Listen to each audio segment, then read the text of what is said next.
अभी बहुत लोगों को नहीं पता होता कि सत्संग क्या है। सत्संग किसे कहते हैं?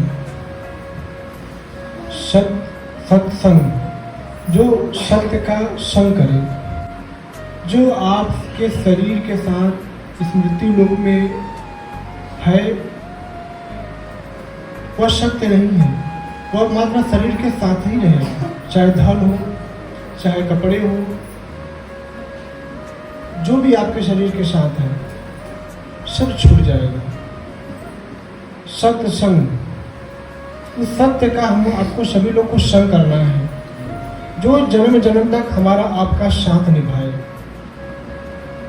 वह है परमात्मा। राम नाम सत्य है। कोई मर जाता तो आप लोग कहते हो ना, राम नाम सत्य है। कहने का तात्पर्य है कि भगवान का नाम ही सत्य है। ये शरीर सत्य नहीं है। सत्य से विमुख हो रहे हैं। सत्यता से बहुत दिन से दुनिया बन गई है। जब हम सब लोग सत्संग में बैठते हैं तब ज्ञान होता है कि सत्संग की महिमा क्या है। ये जो मानव जीवन है, इसका कर्तव्य क्या है, इसका धर्म क्या है, यह सत्संग के माध्यम से पता लग पाता है। जो व्यक्ति सत्संग में न बैठा हो, जो गुरु के सानिध्य में गया नहीं हो कभी, उसके जीवन में कभी सत्यता का अनुभव नहीं हो पाएगी। वह उस झूठी दुनिया को ही सत्य मानकर अपने पूरे जीवन को व्यतीत कर देगा। इसमें सच्चाई नहीं है, जिसमें सत्यता नहीं है, वो असत्य को ही सत्य मान लेता है। जब ज्ञान हो जाता है सत्य का, तब मानव उस नाम को पकड़ता है जो जन्म जन्म तक साथ निभाए। मीरा को जब लगा कि जो शोहरत है, जो धन दौलत है, जो सोना चांदी है हमारे महल में, ये सब व्यर्थ है। जब हम महल से निकली बाहर, जब संसार की जो वस्तुएं उसका त्याग की, तब मीरा को उस हीरा मोती का ज्ञान हुआ जो भगवान के नाम का है। राम रतन धन पायो। मीरा ने कहा ना कि राम रतन धन पायो। जब मीरा को जब राम रूपी नाम मिल गया संतों से, तो मीरा बोली कि हमको सबसे बड़ा धन मिल गई। राम रतन धन पायो। ये धन कभी जीवन में खत्म होने वाला नहीं है। यह धन जन्म जन्म तक हमारे साथ रहेगा। मनुष्य बुद्धिहीनता की वजह से, अज्ञान की वजह से मूल जो बातें होती है, ये जीवन का जो मूल कर्तव्य होता है, उस चीज से विमुख हो जाता है, उस चीज को भुला जाता है। आप लोग यहाँ पर बैठ के सत्संग सुन रहे हो, ये जो सत्संग की महिमा है मैं कई बार बता चुका हूँ। इसकी कल्पना, इसकी गणना हम नहीं कर सकते हैं। दुनिया की सारी संपत्ति इसके आगे रख दो, फिर भी ये फीका हो जाएगा। संपत्ति फीका हो जाएगी आपकी, ना भगवान के नाम के आगे। इतनी महिमा है भगवान की चर्चा में। जो ना समझे, समझ लो उसको दुर्भाग्य है। वो मूल बुद्धि का है। कितने लोग के पास पैसा होता है, धन होता है, लेकिन भगवान का नाम उसके पास नहीं होता है। लेकिन उस व्यक्ति का लास्ट में क्या होती है? दुर्गति। उस दुर्गति से बचना है तो परमात्मा के नाम को पकड़ना पड़ेगा। ये तो धन है, ये तो छूट जाएगा। और जो धन कमा के कई जन्म तक जुटाए हो, राम रतन धन पाए। राम नाम लेते लेते कई जन्मों का जो धन था, वह धन सुख संसाधन बनकर आपके जीवन में आया। आप ऐसे परिवार में जन्म लिए जहां पैसा कौड़ी का कोई दिक्कत न हो, क्योंकि कई जन्म का पुण्य आपका अच्छा रहा होगा। लेकिन आप उसी धन में अगर अरुझ गए, उसी धन में संसाधन खोजने लगे, सब सुख सुविधा खोजने लगे और भगवान के नाम से विमुख हो गए, तो जो धन है धीरे धीरे पुण्य खत्म होगा तो धन भी खत्म होगा। रखा हुआ धन कितना दिन चलेगा, है कि नहीं? तो ये जो पुण्य अपना धन रूपी रखा हुआ है, जो राम नाम का हीरा मोती जो जुटा कर आप धन जुटाए थे कई जन्म का, बस उसको खाने चालू कर दिए, फिर नाम लेना बंद कर दिए, तो फिर क्या होगा? इस मनुष्य की दुर्गति हो जाती है, उसको बहुत पीड़ादायक शरीर मिलता है। इसीलिए महात्माओं ने बराबर लोगों को चिताने की बात कही है, लोगों को जगाने की बात कही है, होश में आने की बात कही है। होश में आने का मतलब नहीं कि सोए हो, आंख बंद, इसका मतलब नहीं कि आप निद्रा में हो। जो जागे जागे निद्रा में रहे, जागे जागे निद्रा में रहने का मतलब अज्ञान में जीवन को जी रहे हो, सत्य के अनुभव नहीं हो रहा है, सब कुछ जान के भी अनजान हो। जब आप सदगुरु का मार्ग पे चलते हो, जब सत्संग सुनते हो, तब आपके जीवन में उचित और अनुचित का ज्ञान हो जाता है। मैंने बहुत सारी बातें अपन लोग को बताते हैं, हर रविवार को कुछ न कुछ बताते हैं। देखिए, यहाँ पे आने का मतलब ये नहीं कि आप बैठ कर गुरु की वाणी सुन रहे हो, मात्र सुन रहे हो, इस पर अमल नहीं कर रहे हो, इस पर अटिक नहीं हो रहे हो, बस सुन रहे हो, गुरु की बातों का चिंतन नहीं कर रहे हो, तो गुरु की बात सुनने का कोई मतलब नहीं है। इससे अच्छा घर में रहो, इतने तेज धूप में क्या करा होगे। मैं बार बार कहता हूँ कि जिसका मन न लगे आश्रम में वो ना आए। हमारे पास एक ही व्यक्ति रहेगा, मैं ठीक सुनाऊंगा सत्संग। अगर आपकी श्रद्धा है, हम गुरु जी के चल रहा हूं, कोई स्वार्थ से ही आ रहे हो, लेकिन उसी बहाने गुरु की बाणी पकड़ लो, आपका काम भी बन जाएगा और जन्म जन्म जन्म मरण से मुक्ति भी पा जाओगे। आपका जो पाप है वो भी कट जाएगा। सत्संग में आने से अनेकों लाभ होते हैं, लेकिन इसकी महिमा को हम नहीं समझ पाते हैं। कैसे समझेंगे? कभी जो शराबी है उससे भी पूछोगे तो वो भी बड़ी बड़ी महाभारत रामायण की बातें सुनाने लगेगा, एक से एक बात बताएगा आपको अर्जुन के बारे में, कृष्ण के बारे में, है कि नहीं? लेकिन कर्तव्य क्या है इसका? घटिया। तो को सुनाने से काम नहीं चलेगा। जब तक उसको हम अमल नहीं करेंगे, जब तक उसका मार्गदर्शन नहीं करेंगे, तब से जीवन जीने का मजा नहीं आएगा। समझ रहे? मैं संत हूं, मैं सत्संग सुना रहा हूं, लेकिन शास्त्र से हमेशा विपरीत चलूं, फिर सुनने और सुनाने में कोई मजा नहीं आएगा, क्योंकि भगवान देख रहा है। बात समझ रहे? तो आप दूसरे से चोरी कर सकते हो, आप दूसरे को बेवकूफ बना सकते हो, लेकिन भगवान के बेवकूफ नहीं बना सकते। मंदिर में जाने से हमारी आस्था बढ़ती है, इसलिए पता है भगवान निराकार है। भगवान कण में तो दिखते क्यों नहीं है? जो व्यक्ति अपने माँ को नहीं देखा हो, बचपन में उसकी माँ गुजर गई हो, उसकी माँ की मृत्यु हो गई हो, तो उसकी माँ की फोटो भी न हो, अगर हम कहेंगे अपने माँ का चिंतन करो तो कोई कर पाएगा? नहीं कर पाएगा। अगर वो देखा रहेगा, जैसे आपसे कहा अपने गुरु का चिंतन करो, सब जगह अपने आंखों में वो तस्वीर उतार दोगे, है कि नहीं? हमारे गुरु जी की छवि ऐसा है। तो जो भी मूर्तियां हैं मंदिर में रहती है, तो जब हम भगवान को याद करते हैं उस नाम से, तो उनकी जो तस्वीर है हमारे आंखों के सामने छप जाती है। कोई ना कोई तस्वीर होना चाहिए। किस भगवान को याद करेंगे बताओ? जुटे ही आंखें बंद कर लें? ऐसा तो है नहीं। तो कोई ना कोई आस्था जिस भगवान के प्रति रहता है, तो उसका कोई तस्वीर होता है जिससे हम उनके प्रति हम समर्पित रहते हैं। और जब उनको याद करते हैं, उनके में ध्यान लगाते हैं, आंखें बंद करते हैं, तो उनकी तस्वीर हमारे आंखों में छप जाती है, उतर आती है। जैसे यहाँ से जाते हो, आप अपने गुरु को याद करते हो, आंखें बंद करते हो, गुरु आपके आंखों में उतर आते हैं, है कि नहीं? गुरु जी दिखाई दे रहे हैं। तो जब भगवान के सामने जाओगे तब देखो शंकर भगवान है, या हनुमान जी है, या दुर्गा जी है कि नहीं? आप दुर्गा जी को भी देखे नहीं, हम बोले दुर्गा जी का चिंतन करो। किस दुर्गा जी का चिंतन करोगे? कोई ना कोई स्वरूप रहता है ना। भगवान तो घट घट में है, भगवान आपके अंदर भी है, हर आत्मा में परमात्मा है। लेकिन उस परमात्मा का खोज कैसे करोगे? ये संसार कराएगा? नहीं। जब आप स्वबोध करोगे, स्व करोगे, स्व का मतलब अपने अंदर खोज करोगे, खुद को जानोगे, तब उस परमात्मा की अनुभूति होने लगेगी। जब तक व्यक्ति खुद को नहीं जानेगा, तब तक भगवान को भी जीवन में जान नहीं सकता है। इतना ख्याल रखना। ऐसे कहना नहीं चाहिए। हमारे मन में एक बात और आ रही है जैसे कितने लोग कहते हैं, अभी हमसे एक लोग फोन पे प्रश्न किए कि महाराज जी अगर भगवान होते तो मंदिर में आग लगती, भगवान होते तो इतना अत्याचार होता।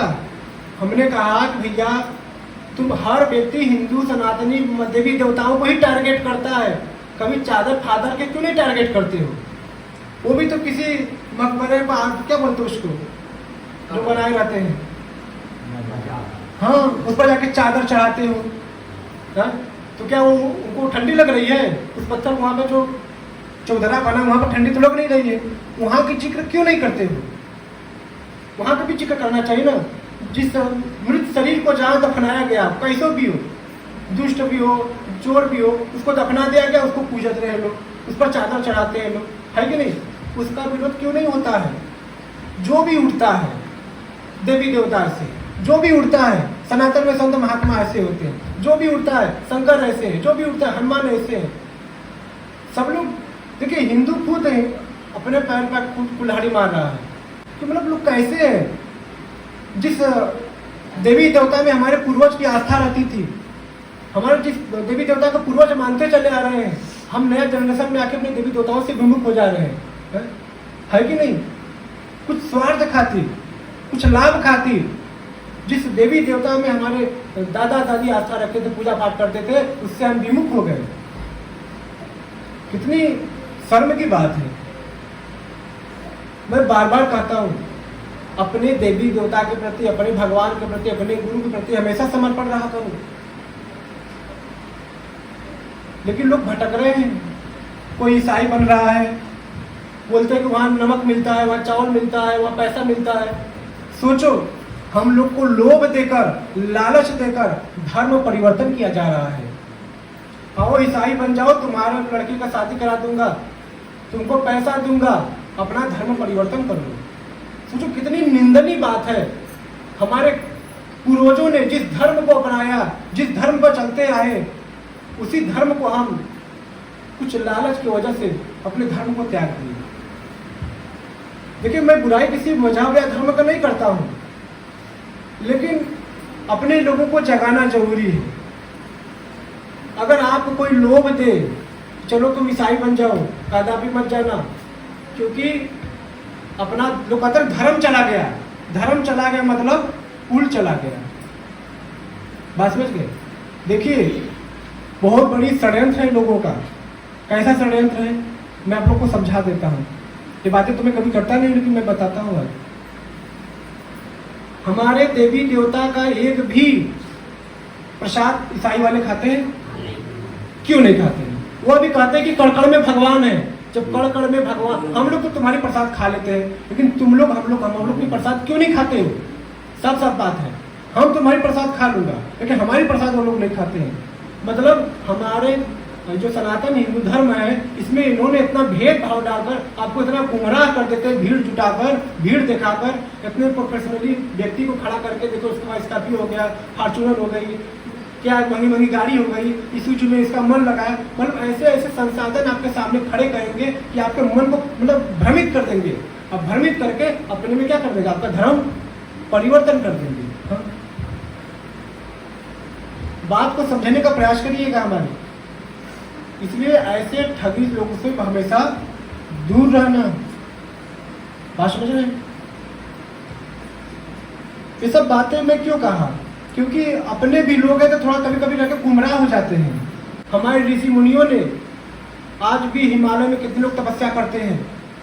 जो ईसा मसीह थे वो हमारे भारत से ही सीख के गए थे। जितने भी मंत्र, संसाधन, ध्यान, उपासना के बारे में जानकारी लिए हमारे ही हिंदू जो संत महात्मा है, इन्हीं लोग से सीख के गए थे।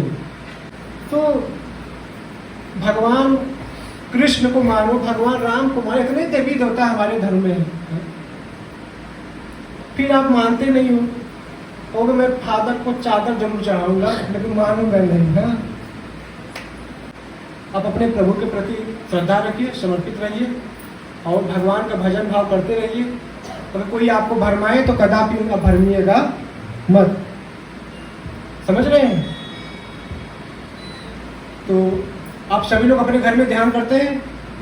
हाँ, जब तक क्या करिए। अगर आपके बहुत ज्यादा शत्रु हो गए होंगे, आपका मित्र भी शत्रु बन रहे हैं, समय खराब हो रहा चल रहा है आपका, तो आप सफ़ेद तिल से हवन कर दो 2-4-5 दिन, अतवार मंगल करके आप देखिएगा 10 दिन भी नहीं बीतेगा, आपके जो शत्रु थे, जो आपके प्रति ईर्ष्या रखते थे, धीरे धीरे उनके मन में परिवर्तन होने लगेगा। देखिए हर चीज़ का अपना एक प्रभाव है, ख्याल रखना, हर चीज़ का अपना एक प्रभाव है। जब उस चीज़ को हम करेंगे तो अपना प्रभाव, उसका प्रभाव क्या होगा, चालू हो जाएगा। और मैं बार बार कहता हूँ कि हर घर में हवन होना चाहिए। आपके पास बहुत ज़्यादा नहीं है तो इतना 1 चम्मच घी, देखो घी जलाने से कितना लाभ है। घी जलाने से वातावरण शुद्ध होता है।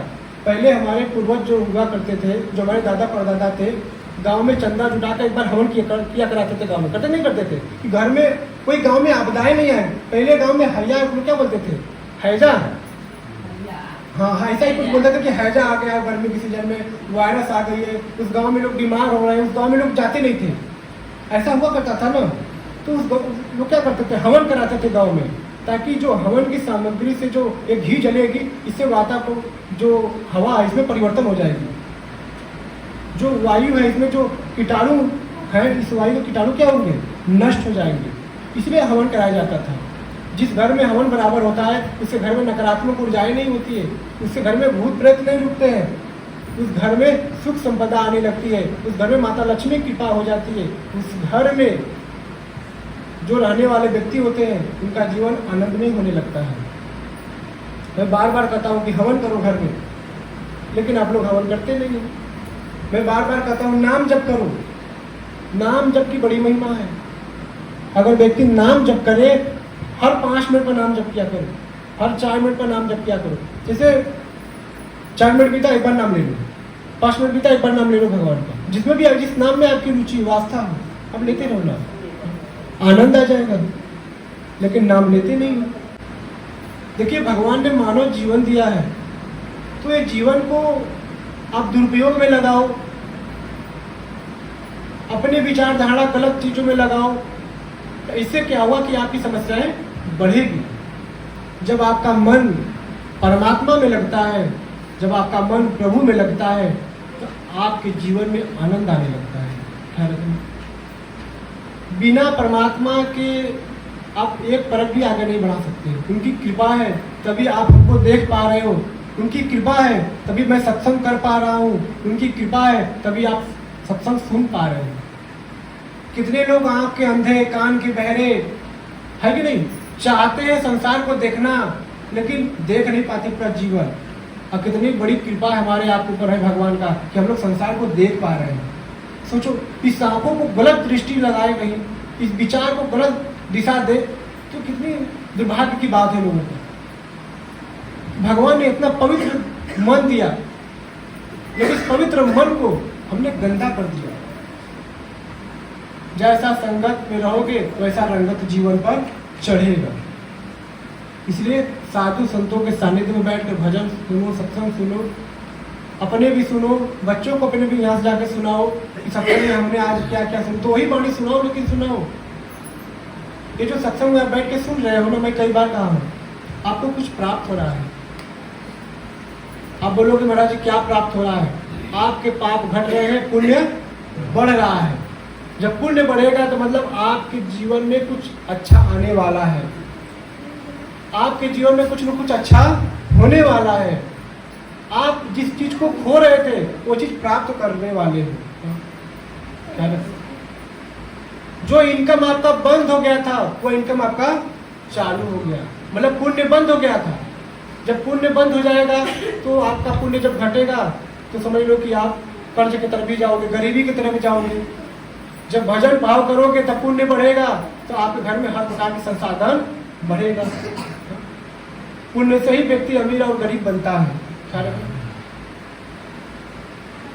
सुदामा थोड़ा गलती किए थे, गरीबी में जरूर जूझे, लेकिन भगवान को छोड़े नहीं।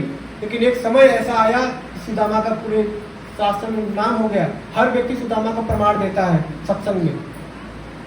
सुदामा धर्म पर चलते थे, सुदामा कभी अधर्म का रास्ता नहीं पकड़े। हमारा शास्त्र बार बार चेता रहा है लोगों को, जो भगवान आपको पैसा कौड़ी धन दौलत दिया है, अगर इसका दुरुपयोग करना जिस दिन चालू कर दोगे उसी दिन आपका नाश होना चालू हो जाएगा। जब व्यक्ति नाश की तरफ जाता है तो दिमाग विपरीत हो जाता है। लोग कहते हैं विनाश काले विपरीत बुद्धि। जब विनाश का समय व्यक्ति का आता है ना तो दिमाग क्या हो जाता है, विपरीत हो जाता है। तो सत्संग भजन आराधना साधना करने से क्या होता है कि आपका मन कभी विपरीत नहीं होगा। अगर आप गलत दिशा में जाओगे तो हृदय में एक बार आवाजें आएगी, मत करे काम। आपको बार बार गुरु की ख्याल आएगी, अरे गुरु जी बतिया बोले थे, ना करूं क्या, मन बोलेगा नहीं मत कर। अब उस काम को नहीं करते, वो बच जाते हैं, आप मुसीबत में नहीं पड़ पाते हैं।